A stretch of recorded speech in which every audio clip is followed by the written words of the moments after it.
जन्मित पुओ को कल्कि अवतार कहीकि ता पादरे तुलसी चढ़ेवा बाप पुओ को बसईदेला तुलसी पिंधेदेला मालिका भली गोटे विशुद्ध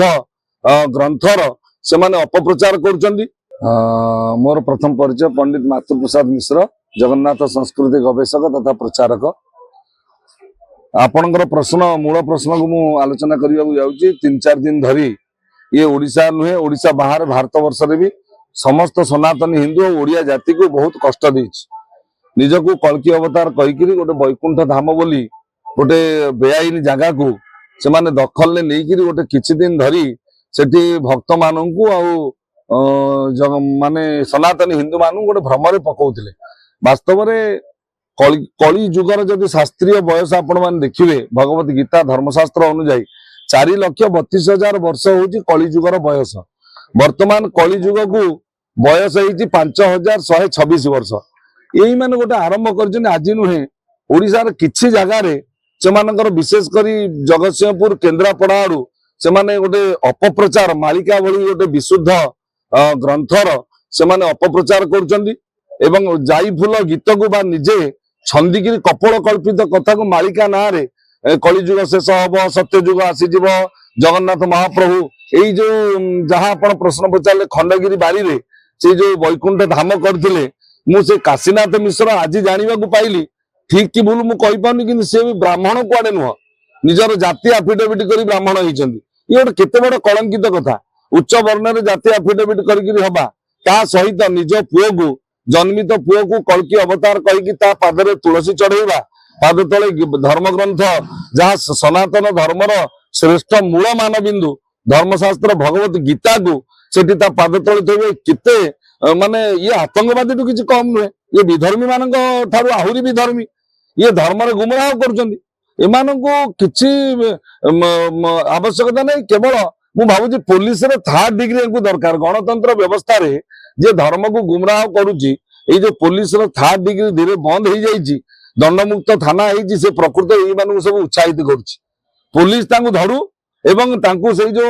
तांको भितर गोटे सम परिडा पांडव परिडा सी गोटे भावुक कहीकि भी आपण मान भली गणमाध्यम चैनल माने तार गीत काली बजेले ये दुख परिताप से लोक को आदौ उत्साहित करने कथा नुहे ताकू तेंतुली छाटे पिटा दरकार से पांडव परिडा को जब 3rd डिग्री हम सब गुमर बाहर को बाहर केते लोक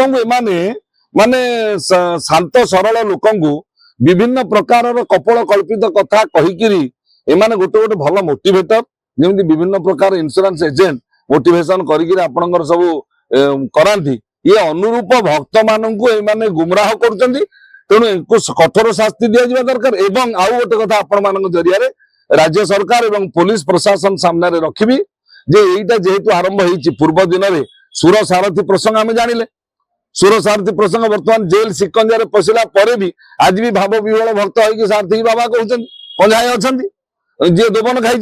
ये सेमती जेते लोक मालिका को लेकिन विभिन्न घरोई चैनल प्रवचन कर प्रोड्यूसर भी सी एक्सपर्ट से नुहति से ये प्रकृत मालिका ग्रंथ कि जाई फूल गीत कि कपोल कल्पित गीत छंद पकईकि बोलुंट प्रकृत मालिका को समस्त आग लोकलोचन को आणंतु